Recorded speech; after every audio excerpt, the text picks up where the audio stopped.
Tiga. Assalamualaikum warahmatullahi wabarakatuh. Salam sehat, salam belajar untuk sahabat pendidikan. Selamat datang di podcast pendidikan, ruang ngobrol santai namun bermakna untuk kita semua. Menjelang akhir semester, satu topik yang hampir selalu menjadi perhatian bersama adalah asesmen sumatif akhir semester dan pembagian rapor. Di episode kali ini kita akan ngobrol bersama Mas Saleh, guru SD Negeri Jati Jajar 2, untuk membahas persiapan pembagian rapor semester 1, khususnya terkait penggunaan aplikasi rapor yang selaras dengan pedoman pembelajaran dan asesmen revisi tahun 2025. Mari kita mulai obrolan ini dengan santai dan reflektif. Mas Saleh, terima kasih sudah bergabung. Sebelum masuk lebih jauh, kita sepakati terlebih dahulu, yaitu subtema obrolan kita hari ini. Kita akan fokus pada aplikasi rapor yang digunakan dalam pembagian rapor semester 1 sesuai pedoman terbaru. Menurut Mas Saleh, mengapa subtema ini penting untuk dibahas? Terima kasih atas kesempatan yang diberikan kepada saya. Menurut saya, subtema ini penting karena di akhir semester 1 banyak guru yang fokus dalam teknis pengisian rapor, tetapi belum semuanya memahami benar makna aplikasi rapor. Yaitu aplikasi rapor sebenarnya adalah alat untuk menyampaikan makna asesmen, bukan sekedar menginput angka.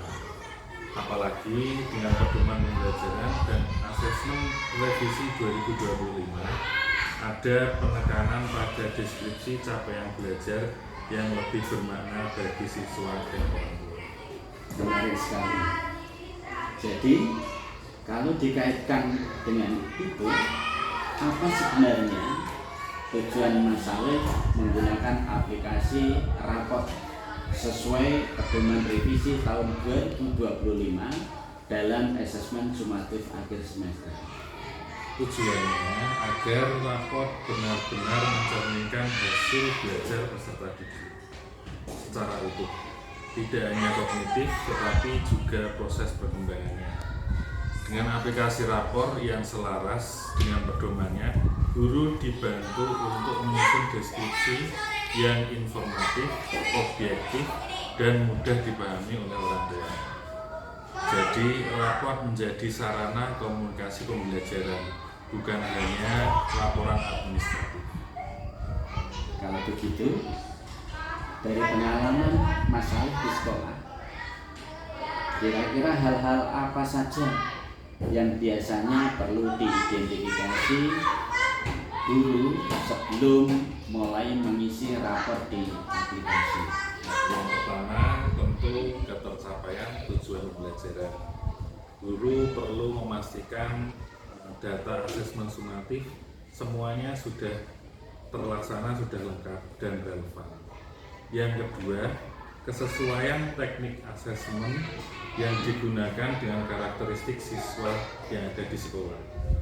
Yang ketiga, kesiapan guru memahami fitur aplikasi rapor, terutama bagian deskripsi capaian.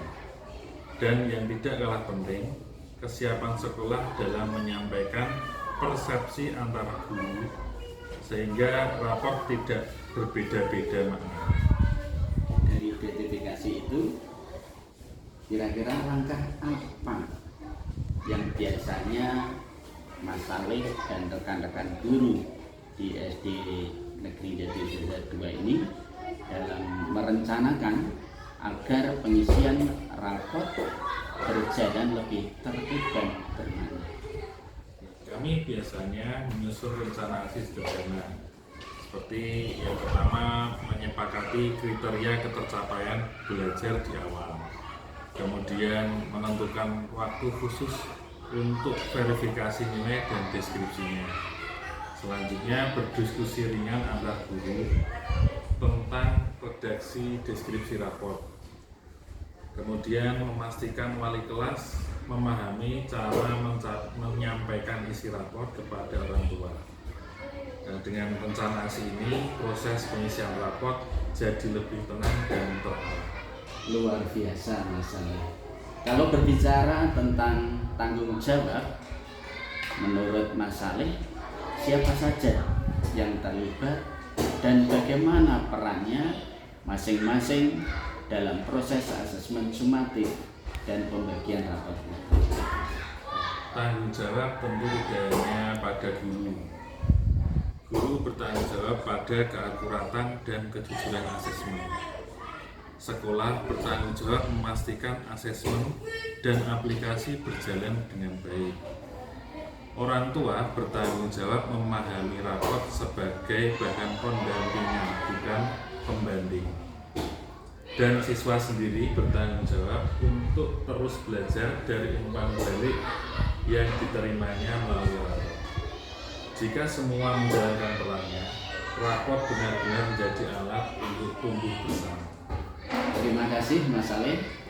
Dari obrolan kita hari ini, kita belajar bahwa asesmen sumatif akhir semester dan pembagian rapor bukan sekedar rutinitas, tetapi proses kolaborasi yang penuh makna. Dengan memilih subtema aplikasi rapor sesuai dengan pedoman pembelajaran dan asesmen revisi tahun 2025 serta melalui RPK, semoga kita semua semakin siap menghadirkan rapor yang jujur, komunikatif, dan berpihak pada tumbuh kembang anak. Terima kasih sahabat pendidikan yang telah menyimak podcast ini. Sampai jumpa di episode berikutnya. Wassalamualaikum warahmatullahi wabarakatuh. Salam belajar, salam mendampingi. Terima kasih Mas Saleh.